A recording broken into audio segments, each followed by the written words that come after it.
Hello everyone, my name's Chelsea and I'm from Eastern Regional Libraries, and today we've got a really fun school holiday activity to try. We're going to make some eco glitter all together today. Now we've got two different types of glitter that we can make, and you can have a go at both of them. One of them uses nature-based things like flowers and leaves and seeds, just like the ones that I'm wearing on my head, and the other one that we're making uses just some salt and food dye. So hopefully everything we're making today is really easy to get from home and from gathering in your garden. Let's get started and have a look at the ingredients and materials we'll need to make our eco glitter.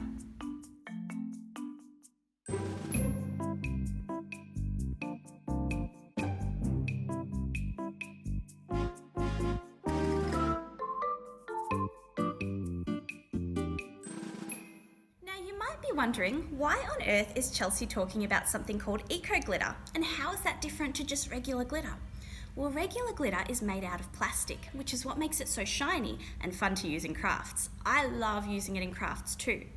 But because glitter is made out of plastic, it can be a little bit harmful to our environment. Because the glitter is in such tiny little pieces, it's very easy for it to get washed down our sink or maybe into the river, and it might end up in the ocean. And if we have plastic in the ocean, sometimes some of our ocean friends might accidentally eat it and it might make them feel a little bit sick. So I wonder if there's a way that we could have all of the fun of glitter without hurting our planet. I wonder if we could do an awesome job at looking after the earth and make some really cool crafts. Well, with eco glitter, we can. We've got two different types of glitter and both of them aren't harmful to the environment. So when we make salt glitter, it'll just wash down the sink and it will dissolve away, so you can look after the environment by doing that. When we make glitter with flowers and leaves, they will do something called biodegrade and they'll go back into the earth. First off, let's make some salt-based glitter. Now, salt-based glitter looks really effective, but we have to remember to make it a little bit before we want to use the glitter because it needs some time to dry out. When we're making the salt-based glitter, you can use any salt that you want, but I really like to use Epsom salts like the ones that I've got here because they've got a bit of a coarser grain. And what a coarser grain means is that if you come and have a look, the grain in the glitter, the little pieces of the salt are actually a little bit bigger than what they might be if we were using regular table salt. So hopefully you can see that in the camera just there. I'm going to sprinkle those in. So when we're making our glitter, we need to remember that however much salt we pour in is going to be the amount of glitter we make. So let's get ready and pour some salt in. Hopefully everyone's pouring some salt in. Here we go. I'm going to make about that much. We'll need to find a trusty spoon and my favourite, some food dye. You can see that I've already got a bit of food dye on my hands, as I always do. When we're using our food dye, we only need to use a few drops. So it's much better to use a little bit, not enough than too much. So I'm going to go in here, and you might like to pop up towards the bowl here and have a look. So I'm going to do 2 drops and we'll see how that goes. Now I'm ready to do some mixing. So let's mix this all up and see what happens. So can you see how the colour is starting to move through the salt? Just like this. So we only used 2 drops here. And the more I mix it, the more the colour is coming through. So you can see here that if we start to get the salt in our hands, it actually looks a little bit shiny and we can sprinkle it just like glitter. Now we need to leave this salt at least overnight so it has enough time to dry off.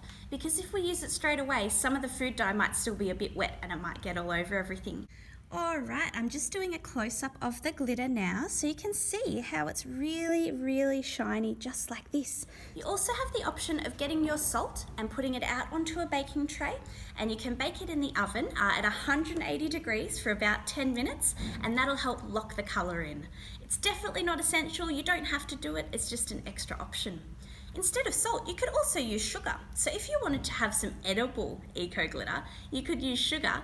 Put the food dye in just like we did with the salt, and you can have some that you could maybe decorate some cupcakes with and have a tasty eco-friendly treat. Alright, now that we've prepared our salt glitter, we'll come back to that a little bit later. We're going to put that just to the side and let it dry for a while, and we're going to get started making our nature-based glitter. Alrighty, so to make our nature-based glitter, we're going to go outside and take a walk in our gardens to see what we can find.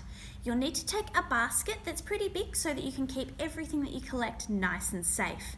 It's also really important to remember that we should be respectful of the environments that we're in, and if you're confused if it's okay or not okay to take anything, make sure you ask a grown-up. Now let's get ready to teleport me into my garden at home. Can everyone count to 3 with me and we'll teleport? Ready? 1, 2, 3. Welcome to my garden, everyone. We're going to have a lot of fun looking for some different flowers and leaves and lots of things we can use in our glitter. Now I've got my reusable bag that I'm going to put everything in, and I hope you've got a bag or a basket as well. We're going to have a look around, and the first thing that I can see straight away is down on the grass here. I can see lots and lots of lovely flowers. So we've got lots and lots of yellow.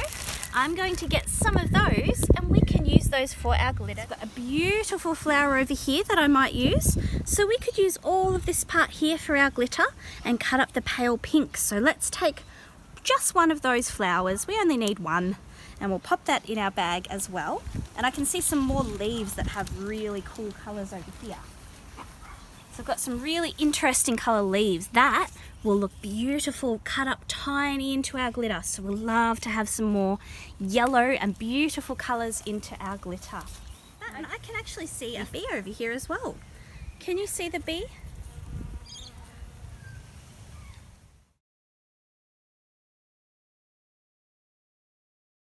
So we've got 2 more things to have a look at today. First off, you can see this lovely tall tree and the beautiful, beautiful pink flowers.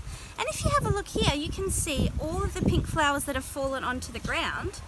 And most of them have turned this brown colour as they start to go back into the earth. So that's really, really interesting. We've got these lovely bell-shaped flowers. So they look like a bell and they all hang down like this. And if I shake them, they actually start to make a sound.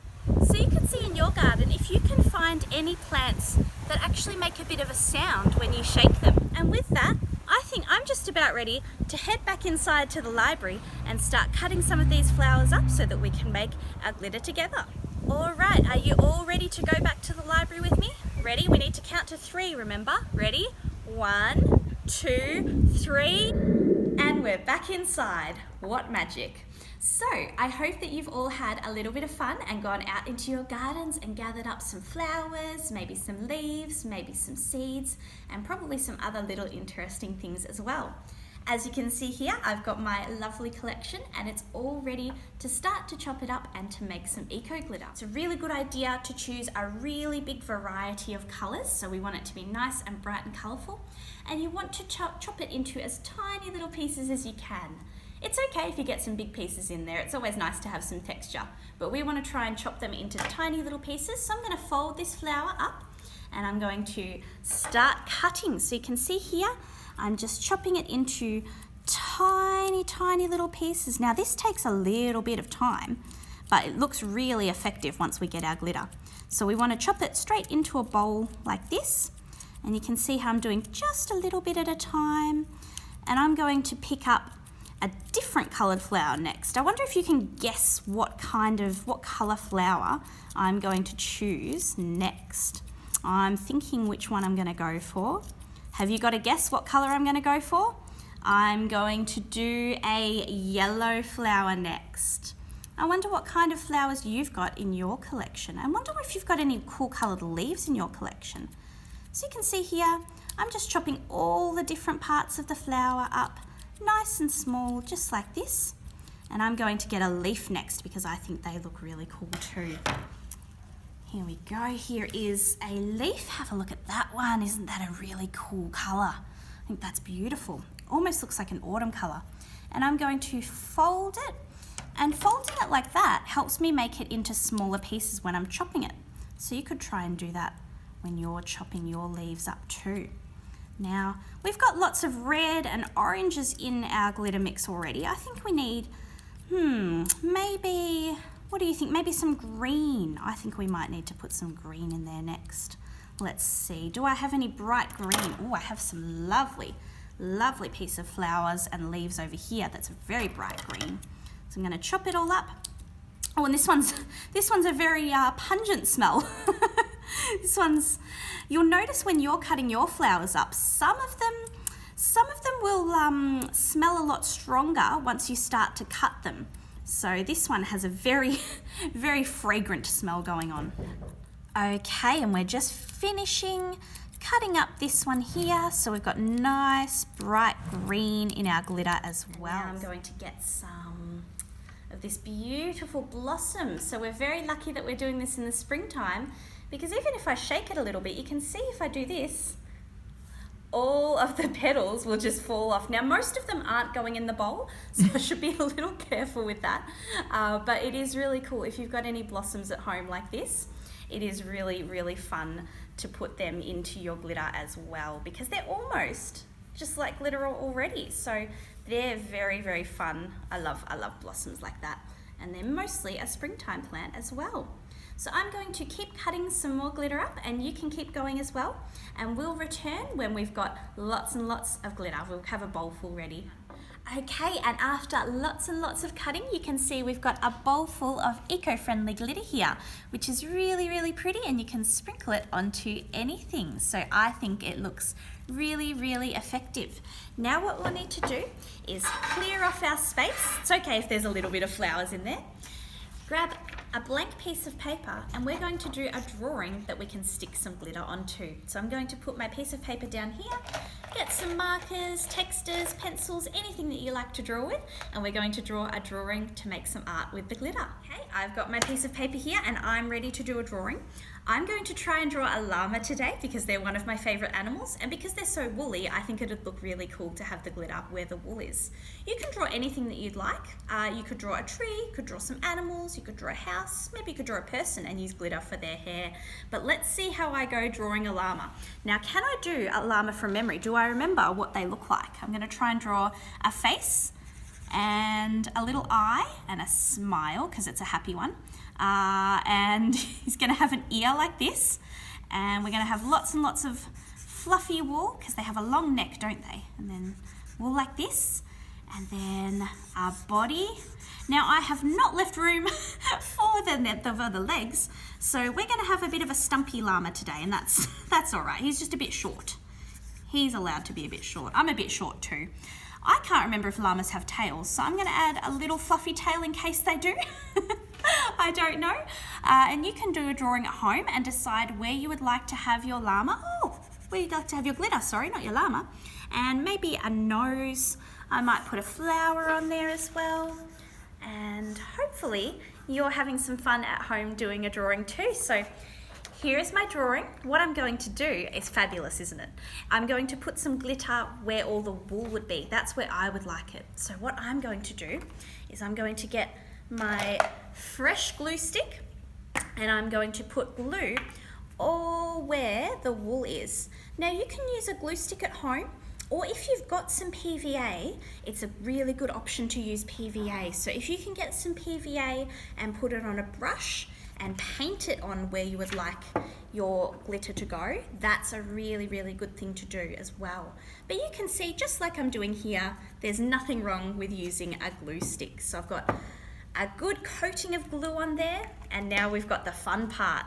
So the fun part is we get to sprinkle all of our beautiful eco glitter onto our llama. Now it looks like it's going everywhere, doesn't it? Looks like it's going all over our poor llama's face, but that's okay because we'll dry it off and we'll sprinkle most of this glitter off. So we're doing lots and lots of glitter. I'm going to do a bit more. Have we got any bare patches? Maybe over here, maybe on his feet. Okay, there we go. So what I'm going to do now is very gently press the glitter onto the page. This just helps any excess parts stick. Now we'll need to leave that maybe for a minute or so, just so the glue can dry and we can have everything stuck on there. So I'll come back to you when we've waited for just a little bit. Alright, so we've waited a little bit for the glue to dry, and I've also used a glue stick and some of the salt glitter to put on there as well. So now what we're going to do is very gently lift up our page and slowly tip it like this, so all of the excess will come off. Now it might look like a lot is falling off, but that's okay. It's supposed to look like that, and we can see we've got a lovely glittery woolly llama just here. Oh, and we've got some beautiful salt glitter as well. So here is my finished product. I wonder what yours looks like as well. I wonder what yours looks like at home. I think he's actually very cute. I'm very impressed, and I think it looks really effective doing it for the glitter to be the wool. What do you think of the picture that I've made? I hope you like it. Well, I hope you've had a really fun time making some eco glitter with me and my llama friend today. And if you make this glitter, you're doing such a great job at protecting our really special planet Earth. Remember that you can make fresh batches of this glitter whenever you would like to, and it's really, really fun to play with. Come and join us next time for even more fun activities that you can do from home. We'll see you then. Bye everyone.